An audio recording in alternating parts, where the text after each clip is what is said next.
మత్తయి సువార్త 8వ అధ్యాయం 11, 12 వచనాలను చదువుతున్నాను. అనేకులు తూర్పు నుండి పడమట నుండి వచ్చి అబ్రహాముతో కూడను, ఇసాకుతో కూడను, యాకోబుతో కూడను పరలోక రాజ్యమందు కూర్చుందురు గాని రాజ్య సంబంధులు వెలుపటి చీకటిలోనికి త్రోయబడుదురు. అక్కడ ఏడ్పును పండ్లు కొరుకుటయు ఉండునని మీతో చెప్పుచున్నాను అనెను. ఇక్కడ ఫుట్ నోట్ చూడండి. రాజ్య సంబంధులు, ఈ చీకట్లో ఉండే వాళ్ళు ఎవరంటే రాజ్య సంబంధులు అంటే కింద చూడండి, మూల భాషలో రాజ్య కుమారులు. దేవుడి వాక్యాన్ని దీవించి మన వినికిడిలో భద్రపరచును గాక. ఆమేన్. అలాగే మత్తయి సువార్త 25వ అధ్యాయం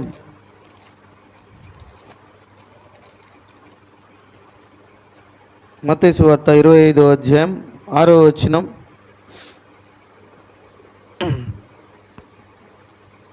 అర్ధరాత్రి వేళ ఇదిగో పెళ్లి కుమారుడు, అతనిని ఎదుర్కొన రండి అను కేక వినబడెను. అప్పుడు ఆ కన్యలందరూ లేచి తమ దివిటీలను చక్కబరిచిరి గాని బుద్ధి లేని ఆ కన్యకులు, మా దివిటీలు ఆరిపోవచ్చున్నవి గనుక మీ నూనెలో కొంచెము మాకు ఇయ్యుడని బుద్ధిగల వారిని అడిగిరి. అందుకు బుద్ధి కలిగిన కన్యకలు, మాకును మీకును ఇది చాలదేమో, మీరు అమ్మవారి యొద్దకు పోయి కొనుక్కొనుడని చెప్పిరి. వారు కొనబోచుండగా పెళ్లి కుమారుడు వచ్చెను. అప్పుడు సిద్ధమై ఉన్న వారు అతనితో కూడా పెళ్లి విందు లోపలికి పోయిరి. అంతటా తలుపు వేయబడెను. ఆ తరువాత తక్కిన కన్యకలు వచ్చి, అయ్యా అయ్యా మాకు తలుపు తీయమని అడగగా అతడు, మిమ్ము నెరుగనని మీతో నిశ్చయముగా చెప్పుచున్నానెను. దేవుడి వాక్యాన్ని దీవించి మన వినికిడిలో భద్రపరచును గాక. ప్రకటన గ్రంథము 20వ అధ్యాయం 4-5 వచనాలను చదువుతున్నాను. ప్రకటన గ్రంథము 20వ అధ్యాయం 4-5 వచనాలు. అంతటా సింహాసనములను చూచితిని, వాటి మీద ఆసీనులై ఉండి వారికి విమర్శ చేయుటకు అధికారము ఇయ్యబడెను. మరియు క్రూర మృగమునకైనను దాని ప్రతిమనకైనను నమస్కారము చేయక తమ నొసళ్ళ యందు గాని చేతుల యందు గాని దాని ముద్ర వేయించు కొనని వారిని యేసు విషయమై తామిచ్చిన సాక్ష్యము నిమిత్తమును దేవుని వాక్యము నిమిత్తమును శిరచ్ఛేదనము చేయబడిన వారి ఆత్మలను చూచితిని. వారు బ్రతికిన వారై 1000 సంవత్సరములు క్రీస్తుతో కూడా రాజ్యము చేసిరి.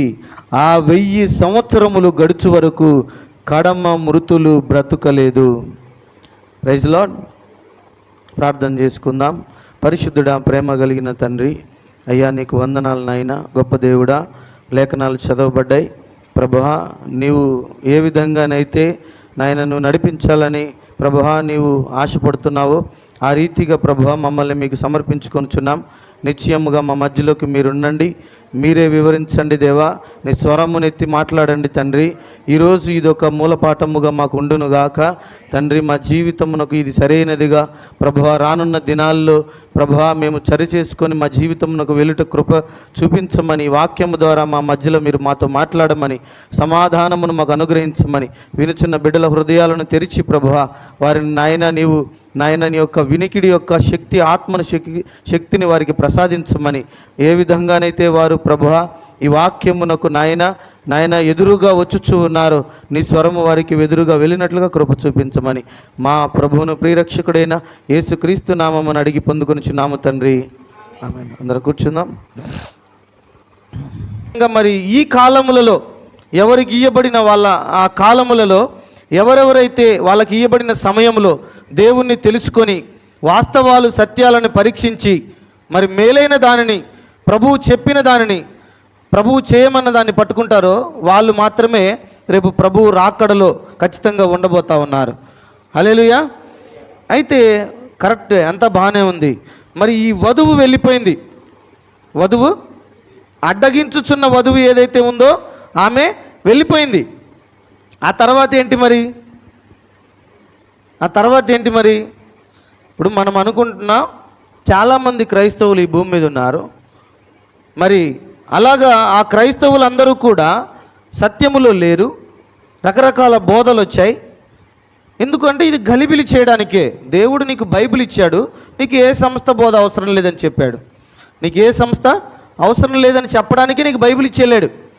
నీకు ఒక సంస్థతో సంబంధం పెట్టుకొని వాళ్ళు చెప్పే ఆచారాలు పద్ధతులు పాటిస్తావని ఆయనకు ముందు తెలుసు కాబట్టే పరిశుద్ధ గ్రంథాన్ని లిఖితపూర్వకంగా 40 మంది ప్రవక్తల ద్వారా రాయించి ఈరోజు ఏం చేశాడు, ఆయన మన ముందుంచి వెళ్ళాడు. Praise lord. అవునా? మరి ప్రతి కాలములో సత్యంతో పోరాడి పోరాడి పోరాడి,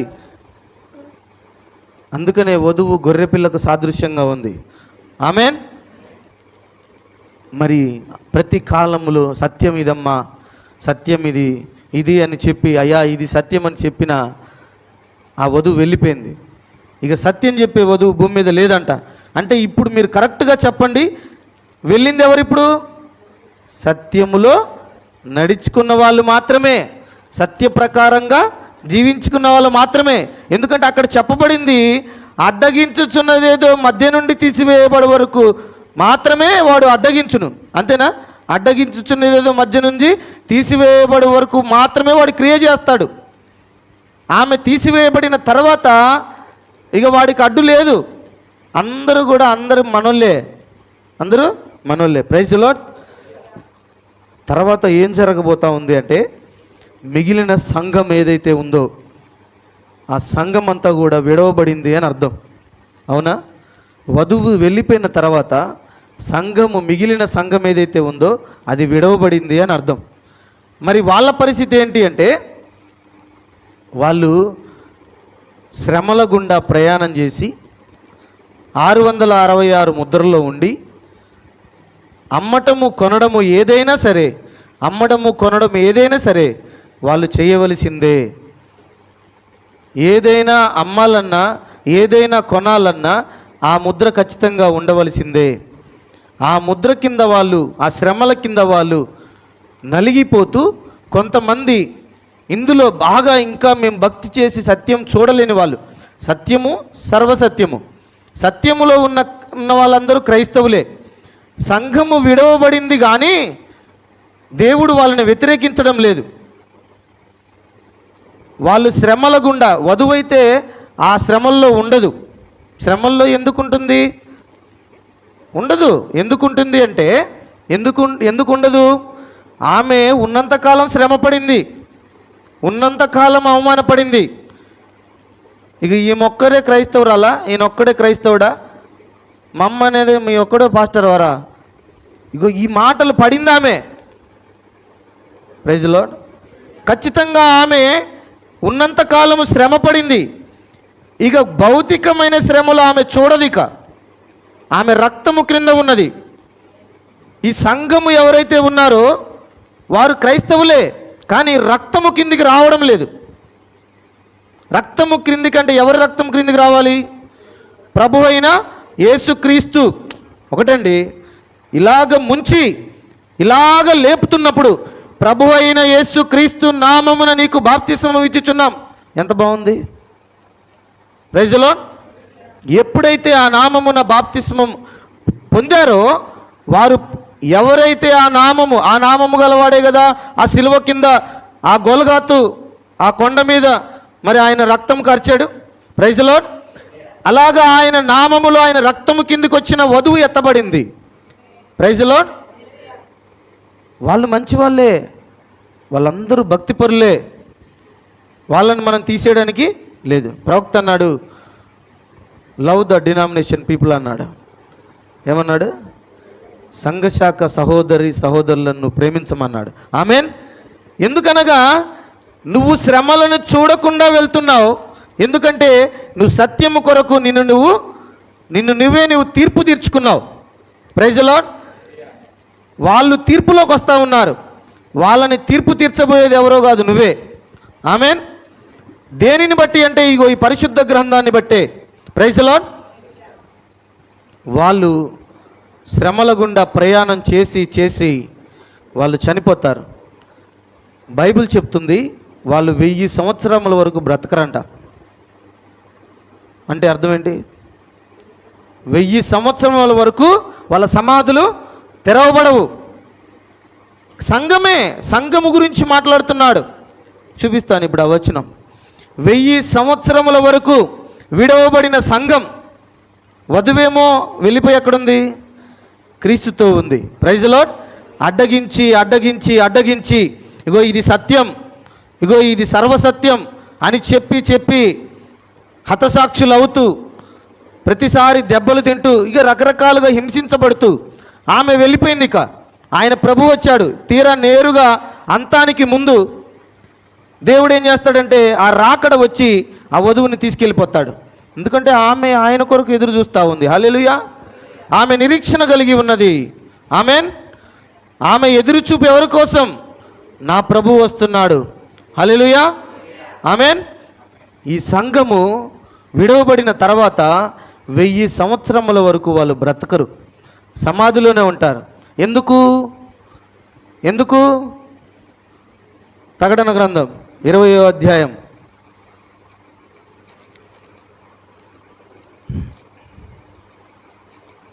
ప్రకటన గ్రంథము 20వ అధ్యాయం 4-5 వచనాలు. అంతటా సింహాసనములను చూచి తిని వాటి మీద ఆసీనులై ఉండు వారికి విమర్శ చేయుటకు అధికారం ఇయ్యబడెను. ఏమండి, వింటున్నారా? సింహాసనము కాదు ఇక్కడ, సింహాసనములు. జయించిన వానికి నా సింహాసనం ఇస్తానన్నాడు ఆయన. ఆమెన్. చదవండి బ్రదర్. మరియు వాళ్ళకి ఏం అధికారం ఇవ్వబడిందంట? విమర్శ చేయుటకు అధికారం ఇవ్వబడెను.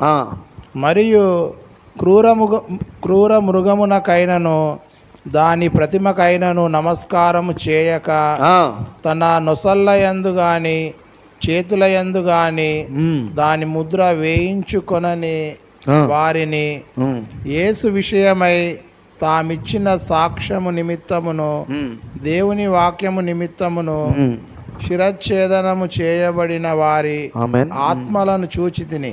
ఇదిగో చూసారా, అక్కడ ఎవరెవరు కనపడుతున్నారో చూసారా? శిరచ్ఛేదనం చేయబడిన హతసాక్షులు కనపడుతున్నారు. నొసళ్ళ మీద ముద్ర లేని వాడు అపవాదికి లొంగని వాళ్ళు కనపడుతున్నారు. వాళ్ళు ఎక్కడ కూర్చున్నారు? ఇప్పుడు సింహాసనాలలో కూర్చొని ఉన్నారు. విమర్శ చేయడానికి సిద్ధంగా ఉన్నారు.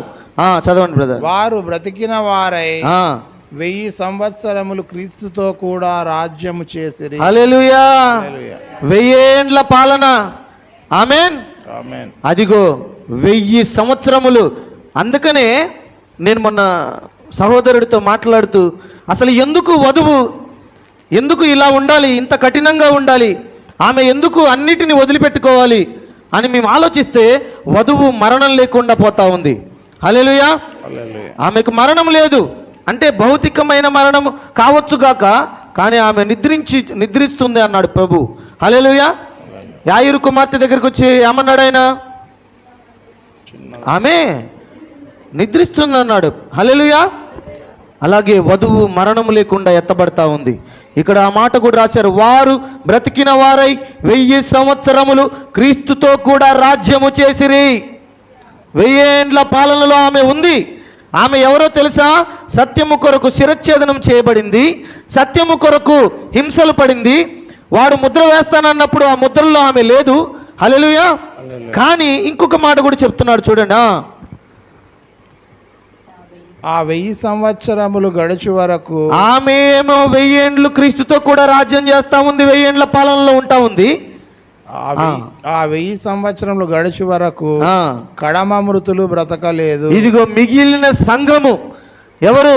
వాళ్ళ ఇష్టానుసారంగా జీవించిన వాళ్ళు. వింటున్నారా? మంచోళ్ళే, చాలా మంచోళ్ళే, భక్తిపరులే. ఏమండి, ఏం మాత్రం కూడా ప్రవక్త చెప్పాడు. నేను ఆ మాటలో మీకు చెప్తాను. ప్రవక్త అన్నాడు, వాళ్ళలో మనం ఏ తప్పు కనుగొనలేమంట. అంతటి భక్తిపరులు ఉన్నారంట శాఖల్లో. ఏ మాత్రము కూడా చిన్న తప్పు కూడా దొరకని భక్తిపరులు ఉన్నారంట. కానీ ఇది ఏర్పాటు అన్నాడు ప్రవక్త. ఆమేన్. ఇది ఏర్పాటు, ఇది ఎన్నిక. ఇక్కడ రాయబడి ఉన్న మాటలు చూడండి ఎంత నీటుగా రాశారో. కడమ ఆ విడవబడిన సంఘం ఏదైతే ఉందో 1000 సంవత్సరముల వరకు ఆమె మరలా తిరిగి లేవదు. వధువేమో 1000 ఏండ్ల పాలనతో ప్రభువుతో రాజ్యం చేస్తూ ఉంది, విమర్శకి సిద్ధపడతా ఉంది. హల్లెలూయా. అప్పుడు ఈమె ఎత్తబడిన తర్వాత ఆ రెండో పునరుద్ధానంలో మరి అప్పటి వరకు వాళ్ళు ఏం చేశారు? పాటలు పాడారు, ప్రార్థన చేశారు, కానీ సర్వసత్యానికి లోబడలేదు. మరి ఆమె ఎత్తబడ్డాక ఏం జరుగుతూ ఉంది అంటే తీర్పు జరుగుతూ ఉంది. తీర్పు తీర్చేది ఎవరంటే ఎత్తబడిన రాణి, ఆయన రాజు, ఇద్దరు కలిసి తీర్పు తీరుస్తూ ఉన్నారు. ఇగో బైబిల్లో ఇక్కడే ఉంది. ఆమె తీర్పునకు సిద్ధపడినటువంటి సంఘం అయ్యున్నది. Praise the lord. అప్పుడు ఏం జరుగుతుందో తెలుసా? ఆకాశం అంత టీవీలో ఈమె ఎందుకు ఎత్తబడలేదో, ప్రభువా నీ నామములో దెయ్యములు వెళ్ళగొట్టలేదా, నీ నామములో స్వస్థతలు చేయలేదా, ప్రభువా నీ నామములో నేను ఇలా ఉన్నాను అలా ఉన్నాను, నిన్ను పాటలు పాడలేదా, నిన్ను ఆరాధించలేదా, నీ గురించి సువార్త ప్రకటించలేదా అని అంటది ఈమె. కానీ ఇక ప్రభు ఆమెను ఒక టెలివిజన్లో చూపిస్తాడట. Praise the lord. ఆమె యొక్క కోరికలే, ఆమె చేసిన పనులే. ఆమె అంటే ఎవరు ఇక్కడ? సంఘము, విడవబడిన సంఘము. ఆమె సొంత కోరికలు, సొంత ఆలోచనలు ఆ టీవీలో కనపడుతున్నప్పుడు ఆమె సిగ్గుతో తలదించుకుంటుందంట అక్కడ. Praise the lord. ఆమె యొక్క సొంత ఆలోచనలే అప్పుడు ఆమెకు విరోధంగా లేస్తాయంట. నేను ఇలా చేయకుండా ఉండాల్సింది. అంతమంది సింహాసనాలు వేయబడ్డాయి, రాజు వధువు అంతమంది కూర్చొని ఉన్నారు. వాళ్ళందరి ముందు ఆ టీవీ వేస్తున్నప్పుడు నేను ఇలా చేయకుండా ఉండాల్సింది. ఆమేన్. ఎందుకంటే వాళ్ళు రక్తము క్రింద లేరు. చూడండి, అవిశ్వాసులు ఉన్నారనుకోండి, వాళ్ళకి ఆల్రెడీ చనిపోగానే తీర్పు తీర్చబడింది. ఎందుకు? వాళ్ళు నేరుగా నిర్ణయించబడిన స్థానం ఏంటి? వాళ్ళకి నాశనమే కదా, నరకమే కదా. వాళ్ళకి ఏమాత్రం కూడా ఇప్పుడు అసలు మందిరంలో అడుగు పెట్టకుండా, ఏమాత్రం బాప్తిస్మం తీసుకోకుండా, ప్రార్థన చేయకుండా ఉన్న వాళ్ళు ఉన్నారనుకోండి, వాళ్ళు ఎక్కడికి వెళ్తారు? చనిపోగానే నేరుగా నరకానికి వెళ్తారు. అది ఖచ్చితమైన తీర్పు, అది బైబిల్ చెప్తా ఉంది. రెండవది జీవగ్రంథం. మొదటిది మృతుల గ్రంథము, రెండవది ఇదిగో అనేక గ్రంథములు విప్పబడెను అని ఉంటుంది అక్కడ. ఆ మొదటిది ఏంటంటే మృతుల గ్రంథము, రెండవది జీవగ్రంథము, మూడవది గొర్రెపిల్ల జీవగ్రంథము. జీవగ్రంథములు అందరి పేర్లు ఉంటాయి.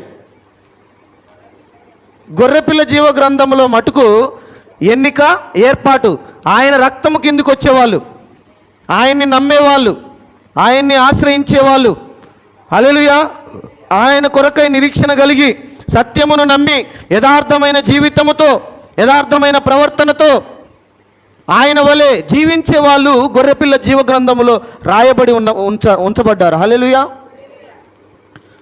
చూడండి, ప్రభువా మేము శిష్యులందరూ కూడా ఈ మాట మీకు అర్థమవుతుంది. జీవగ్రంథములో ఎలా ఉందో చూద్దాం. ప్రభువా మేము దెయ్యాలు వెళ్ళగొట్టాం, మేము నీ నామం పేరిట శిష్యులందరూ సంతోషంగా యేసుప్రభు దగ్గరకు వచ్చారు. యేసుప్రభు దగ్గరకు వచ్చి, అందులో యూదా కూడా ఉన్నాడు, వాళ్ళందరూ కూడా యేసుప్రభు దగ్గరకు వచ్చి, ప్రభువా నీ నామంలో, యేసు నామంలో దెయ్యమా వెళ్ళిపోనగానే వెళ్ళిపోయింది ప్రభువా, మాకు భలే అనిపించింది, చాలా సంతోషం అనిపించింది అని అంటున్నప్పుడు ఆయన ఏమంటున్నాడో తెలుసా? దెయ్యములు వెళ్ళిపోయినందుకు మీరు సంతోషపడవద్దు, మీ పేర్లు పరలోకమందు రాయబడి ఉన్నాయని సంతోషపడండి అని అన్నాడు. ఆమెన్. అప్పటికి యూదా కూడా ఉన్నాడు.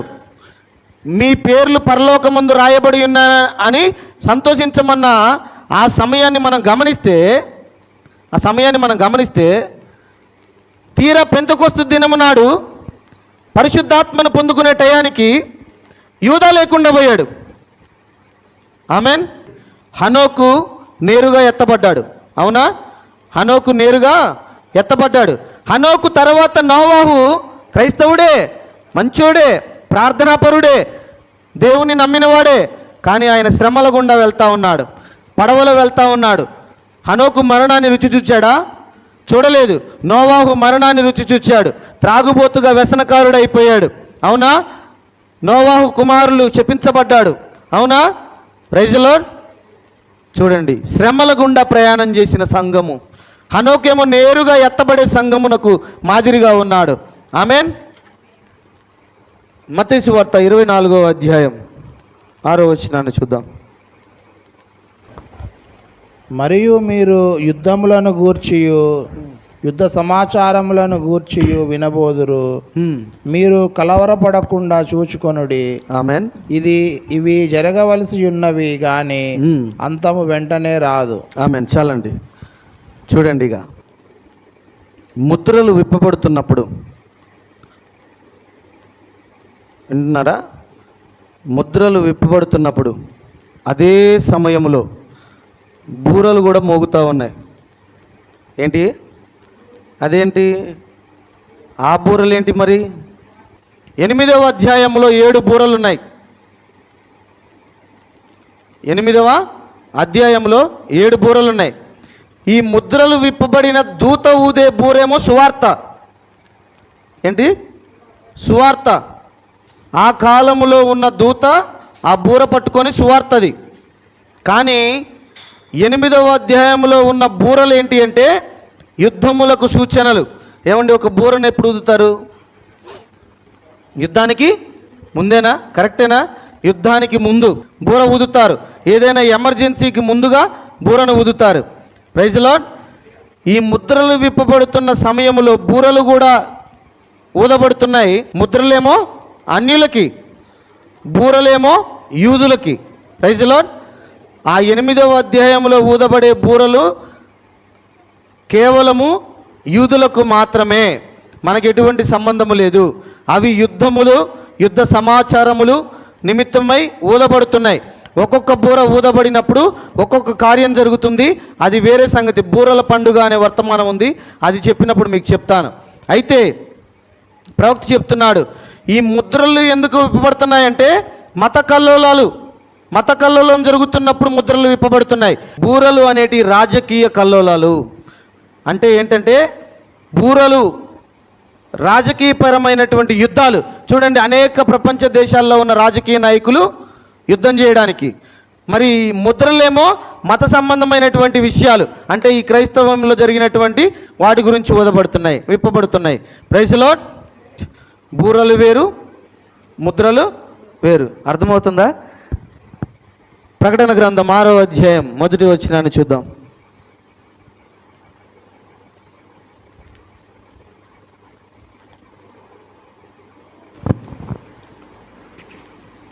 ఆ గొర్రెపిల్ల 7 ముద్రలలో మొదటి దానిని విప్పినప్పుడు నేను చూడగా ఆ 4 జీవులలో ఒకటి రమ్ము అని ఉరుము వంటి స్వరముతో చెప్పుట వింటిని.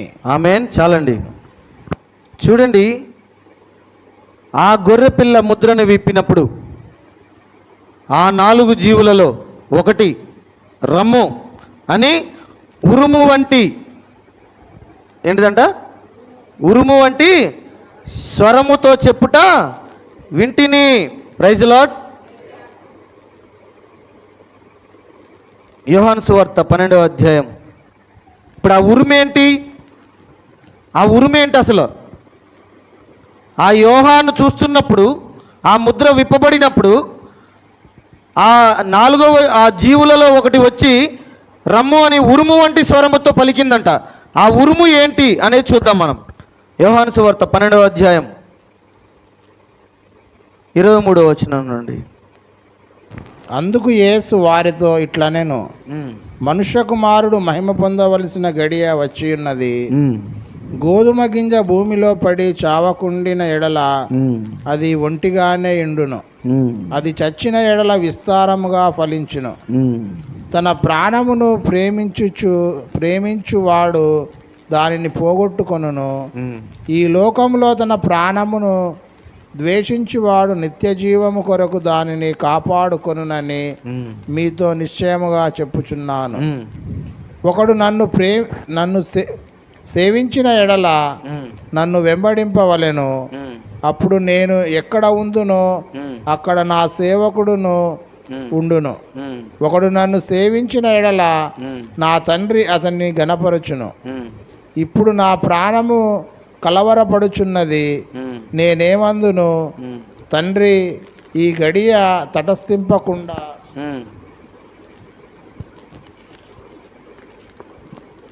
తండ్రి ఈ గడియ తటస్థింపకుండా నన్ను తప్పించుము. అయినను అందుకోసరమే నేను ఈ గడియకు వచ్చి తిని, తండ్రి నీ నామము మహిమపరచుమని చెప్పెను. అంతటా నేను దానిని మహిమపరచి తిని. నీ నామమును మహిమపరచమని ఆయన చెప్పగానే అంతటా నేను మహిమపరిచితిని, మరలా మహిమపరుతును అని ఒక శబ్దము ఆకాశము నుండి వచ్చెను. కాబట్టి అక్కడ నిలుచుండి వినిన జన సమూహము ఉరిమెను అనిరి. ఆమేన్. ఏమన్నారంట? ఉరిమెను. ఇక్కడ ఉరుము అనగా దేవుని స్వరం. ఉరుము అనగా దేవుని స్వరం. ఇక్కడ ఉరుముతున్నప్పుడు అది దేవుని యొక్క స్వరమై ఉన్నది. అందుకనే వాళ్ళు అక్కడ ఉన్న వాళ్ళు అనుకుంటా ఉన్నారు అది ఉరుము ఒక్క ఏదో ఉరిమింది. కానీ అక్కడ మాట్లాడింది ఎవరు? యేసుప్రభు అక్కడ భూమి మీద ఉండి నా గడియ వచ్చుచున్నది అంటే ఆయన పరిచర్య ముగించే సమయం వచ్చింది. ఆయన పరిచర్య ముగించే సమయం వచ్చింది. ఇక ఆయన సిలువ వేయబోతా ఉన్నారు. ఆయన పరిచర్య ముగించే సమయం అయింది. అప్పుడు ఆయన నన్ను మహిమపరచమని అన్నప్పుడు నిన్ను మహిమపరిచితిని అని ఆకాశం నుండి దేవుని సింహాసనములో నుండి ఒక స్వరం వచ్చి ఎవరికి వినపడాలో వాళ్ళకి మాత్రమే అర్థమైంది. అది అక్కడున్న వాళ్ళందరూ ఏమనుకున్నారు? ఉరుము ఉరిమింది అనుకున్నారు. కానీ యేసు ప్రభువుకు మాత్రమే అర్థమైంది అది. హల్లెలూయా. ఈ కాలము కూడా ఆ ఉరుము శబ్దము వధువుకు మాత్రమే అర్థమవుతుంది. ఆమేన్. ఎలాగో చెప్తాను చూడండి. ఉరుము అనగా దేవుని స్వరమై ఉన్నది. నా గొర్రెలు నా స్వరమును నేను చెప్పానా ఆయన చెప్పాడా? ఆమేన్. అంటే ఆయన గొర్రెలు ఉన్నాయి. ఆయన ఉరిమినప్పుడు ఆ ఉరుము యొక్క శబ్దం ఏమిటో కేవలము కింద ఉన్న వధువుకు మాత్రమే అర్థమవుతుంది అది. హల్లెలూయా. అయితే అక్కడ ఆయన అంటున్నాడు, ఇదిగో నా గడియ వచ్చి ఉన్నది. నా గడియ ఇగో ఇక్కడ వధువు గడియ కూడా వచ్చి ఉన్నది. ఆయన పరిచర్య ముగించుకొని ఆయన గడియ వచ్చినప్పుడు చివరిలో దేవుని సింహాసనంలో నుండి ఒక ఉరుము వచ్చింది. అది ఉరిమింది అన్నారు ప్రజలు. ఇప్పుడు కూడా క్రీస్తు వధువు యొక్క ఆ రాకడకై, ఆ క్రీస్తు రాకడకై, వధువు యొక్క ఎత్తబాటుకై ఈమె గడియ వచ్చుచున్నప్పుడు కూడా ఒక ఉరుము ఉరుముతా ఉంది. ఆమేన్. అందుకనే ఆ జీవులలో ఒకటి రమ్ము అని ఉరుము వంటి శబ్దముతో ఏం చేస్తూ ఉంది? పిలుస్తూ ఉంది. హల్లెలూయా. ఆ గొర్రెపిల్ల రావడం అదంతా కూడా యోహాను చూస్తున్నప్పుడు అదొక ఛాయ. ఛాయ అనగా ఒక నీడ. అవునా? యోహాను దాన్ని ఒక నీడగా చూస్తున్నాడు, గుర్తుగా చూస్తున్నాడు. యోహాను ఆ సమయంలో జరగబోయే దాన్ని ఒక చిహ్నంగా చూస్తున్నాడు అంతే. అర్థమైందా? జరగబోయే విషయాలను మొదటి ముద్ర, రెండవ ముద్ర, మూడవ ముద్ర, ఈ జరగబోయే విషయాలను చిహ్నంగా చూస్తున్నాడు యోహాను. Praise the lord. కానీ అవి నిజస్వరూపంలోకి ఎప్పుడు వస్తాయంటే ఇదిగో మొదటి దూతకి వాళ్ళు ఆ కాలంలో ముద్రల ద్వారా వెళ్ళారు, మొదటి సంఘకాలం. కానీ వాళ్ళకు తెలియదు ఆ మర్మం ఏంటో, వాళ్ళకి తెలియదు. రెండో వాళ్ళు వెళ్ళారు, వాళ్ళకు తెలియదు. కానీ దేవుడు చెప్తున్నాడు ప్రకటన 17లో 7వ దూత పలుకు దినములలో మర్మాలన్నీ కూడా బయలుపరచబడతాయి, మర్మాలన్నీ కూడా విప్పబడతాయి. ఇది ఈ కాలములో లవదికీయ సంఘ కాలంలో జీవించుచున్న ప్రజలకు మాత్రమే తెలుస్తుంది ఆ సూచన. Praise the lord. ఒకరోజు దేవుడు దావీదుకి ఏమని వాగ్దానం చేశాడంటే, నీ సింహాసనము నుండి తరతరములు ఏలబోవాడు ఒకడు నీ వంశంలో పుడతాడని చెప్పాడు. అవునా? Praise the lord. ఆయన తన సింహాసనాన్ని విడిచి దావీదు సింహాసనాన్ని తీసుకున్నాడు. Praise the lord. దావీదు సింహాసనాన్ని తీసుకున్నాడు. ఎప్పుడైతే దావీదు సింహాసనాన్ని తీసుకున్నాడో ఆ పని ముగించబడిన తర్వాత నేను నా తండ్రి సింహాసనం మీద కూర్చున్న ప్రకారం అన్నాడు. Praise the lord. మొదటగా దావీదు సింహాసనాన్ని తీసుకున్నాడు. ఎందుకు? గొర్రెపిల్లగా ఈ లోకంని జయించడం కోసం. తర్వాత కన్నాడు, నేను నా తండ్రి సింహాసనం మీద కూర్చుండి ఉన్న ప్రకారము. జయించిన తర్వాతకి మరలా ఆయన సింహాసనంలోకి ఆయన వెళ్ళాడు. హల్లెలూయా. అర్థమైందా? నిజమేనా? దేవుడు దావీదుకి వాగ్దానం చేసినట్లుగా దావీదు సింహాసనంలోకి వచ్చాడు. ఆ పని ముగించిన తర్వాతకి నేరుగా నేను నా తండ్రి సింహాసనం మీద కూర్చుండి ఉన్న ప్రకారం మిమ్మల్ని కూడా నేను ఆ సింహాసనంలో కూర్చుండబెట్టేదని అన్నాడు ఆయన. ఆమేన్. మరలా ఆయన సింహాసనంలో ఆయన కూర్చున్నాడు. మరి ఇక్కడ యోహాను ఏడుస్తున్నప్పుడు పైన ఆకాశంలో చూశాడు, కింద భూమి మీద చూశాడు, భూమి కింద పాతాళంలో చూశాడు. అక్కడ ఎవరు కూడా కనబడలేదు విప్పడానికి యోగ్యులు. హల్లెలూయా. ఆకాశంలో చూశాడా, భూమి మీద, భూమి కింద అంతటా చూశాడు. అక్కడ ఎవ్వరు కనపడలే, విప్పేవాళ్ళు ఎవరు కనపడలే. సింహాసనం ఉంది, సింహాసనంలో ఒక ఆయన కూర్చున్నాడు, ఆయన చేతిలో ఒక గ్రంథం ఉంది. అవునా? ఆ గ్రంథాన్ని విప్పేవాడు కనబడలేదు కాబట్టే యోహాను ఏడ్చాడు. అవునా? మరి అప్పటికప్పుడుకే ప్రైజ్ ది లార్డ్ పెద్దల్లో ఒకడు లేచి, అప్పటి వరకు అసలు అక్కడి నుండి ఇక్కడ వరకు పరలోకం అందే కానీ, భూమి అందే కానీ, భూమి కింద పాతాళం అందే కానీ కనపడలేదు అని కాబట్టే ఆయన ఏడ్చాడు. అప్పటికప్పుడు కనపడిన వాడు పెద్దలలో ఒకడు లేచి, ఇదిగో జయించిన గొర్రెపిల్ల అనగానే ఆ మధ్యలోకి ఎలా వచ్చాడు? ఆమేన్. ఎవరు వచ్చారు చెప్పండి? మరి సింహాసనంలో ఒక గ్రంథాన్ని పట్టుకున్న వాడిని మాత్రం కనపడ్డాడు. 24 పెద్దలు కనపడ్డారు. అక్కడున్న సమాజం అంతా కూడా కనపడింది. ఎవరు విప్పేవాళ్ళు లేరనే ఏడ్చాడు ఆయన. అప్పటికప్పుడుగా గొర్రెపిల్ల మధ్యలోంచి ఎలా వచ్చింది? Praise the lord. ఏ దావీదు సింహాసనంలో నుండి ఆయన సింహాసనాన్ని విడిచిపెట్టి ఆ దావీదు సింహాసనంలోకి వచ్చి ఆయన గొర్రెపిల్లగా జయించి దావీదు సింహాసనంలో కూర్చోవాలంటే ఎక్కడికి రావాలి? పరలోకం నుండి భూమి మీదికి రావాలి. Praise the lord. ఇప్పుడు భూమి మీద ఆయన గొర్రెపిల్లగా జయించి మరలా నా తండ్రి సింహాసనం మీద నేను కూర్చుండి ఉన్న ప్రకారముగా ఆయన ఇప్పుడు ఎక్కడున్నాడు? మళ్ళీ ఈయన జయించిన తర్వాత ఎక్కడికి వెళ్ళాడు? ఆయన తండ్రి స్థానంలోకి వెళ్ళాడు. హల్లెలూయా. జయించిన వాడు ఎవరు? తండ్రి సింహాసనం మీద కూర్చున్న వారు ఎవరండి? ఇప్పుడు చెప్పండి, వాక్యం చెప్పండి. నేను నా తండ్రి సింహాసనం మీద కూర్చుండి ఉన్న ప్రకారము. హల్లెలూయా. ఇప్పుడు ఆ తండ్రి సింహాసనంలో కూర్చుంది ఎవరు? ప్రభు అయిన యేసుక్రీస్తేనా? ఆ గొర్రెపిల్లగా జయించిన వాడేనా? ఆనాడు భూమి మీద జయించిన వాడు తండ్రి స్థానంలోకి వెళ్ళాడు. మళ్ళీ ఎక్కడి నుండి అయితే వచ్చాడో అక్కడికే వెళ్ళాడు ఆయన. ఆమేన్. Praise the lord. అప్పుడు ఆ గొర్రెపిల్ల ఆ విప్పబడుటకు యోగ్యుడిగా ఎంచబడ్డాడు. ఆమేన్. ఆయన ఎప్పటి వరకు ఆ గొర్రెపిల్లగా ఉంటాడు? ఎప్పటి వరకు ఉంటాడు ఆయన? ఆఖరి గొర్రెపిల్ల. ఆ హక్కుపత్రములో ఆయన ఎవరెవరికైతే రక్తం కార్చాడో, ఎవరెవరి పేర్లైతే గొర్రెపిల్ల జీవగ్రంథంలో రాయబడ్డాయో అప్పటి వరకు మాత్రమే ఆయన మధ్యవర్తిత్వాన్ని కొనసాగించేవాడై ఉన్నాడు. కానీ ఆ తర్వాతకి ఆయన మధ్యవర్తిత్వాన్ని వదిలిపెట్టి ఆ గొర్రెపిల్ల యొక్క స్థానాన్ని విడిచిపెట్టి ప్రైజ్ ది లార్డ్ ఆయన మరలా సింహాసనంలోకి వెళ్తాడు. ఆమేన్. అప్పుడు ఆయన ఎవరు? యూదా గోత్రపు సింహము. ఇక కృప లేదిక. ఆ గొర్రెపిల్లగా మధ్యవర్తిత్వంగా ఉన్నంత వరకే కృప. కానీ ఆ కృప అయిపోయి ముగించబడిన తర్వాత మరలా ఆయన సింహాసనంలోకి వెళ్ళిపోతే గనక ఈ ముద్రలన్నీ అయిపోయాక ఎప్పుడు వెళ్తాడు ఆయన సింహాసనంలోకి? ముద్రలన్నీ ముగించబడ్డాక మళ్ళీ వెళ్తాడు. ఆమేన్. అలా ఆయన వెళ్ళిన తర్వాత ఆయన యూదా గోత్రపు సింహమై ఉన్నాడు. హల్లెలూయా. కాబట్టి ప్రియమైన దేవుని సంగమా, ఈ ఉరుము ఏంటో కాదు, దేవుని స్వరమై ఉన్నది. ఆ దావీదు సింహాసనంలోకి ఏ విధంగానైతే తండ్రి స్థానం నుంచి కిందకు వచ్చాడో మరలా ఆయనే చెప్తున్నాడు, నేను నా తండ్రి స్థానంలో కూర్చుండి ఉన్న ప్రకారం. ఎందుకంటే ఆయన ఎక్కడి నుండి వచ్చాడో మళ్ళీ అక్కడికి వెళ్ళాడు. అక్కడ యోహాను చూస్తున్నప్పుడు ఆ గొర్రెపిల్ల లేదు. కానీ పెద్దల్లో ఒకడు ఇలా చూడనగానే అప్పటికప్పుడు వచ్చింది. ఏ సింహాసనంలో తప్ప అప్పుడు ఎవరు లేరు. Praise the lord. మరలా నన్ను ఆయన కూర్చోబెట్టబోతా ఉన్నాడు. ఆమేన్. దేవుడి వాక్యాన్ని దీవించును గాక.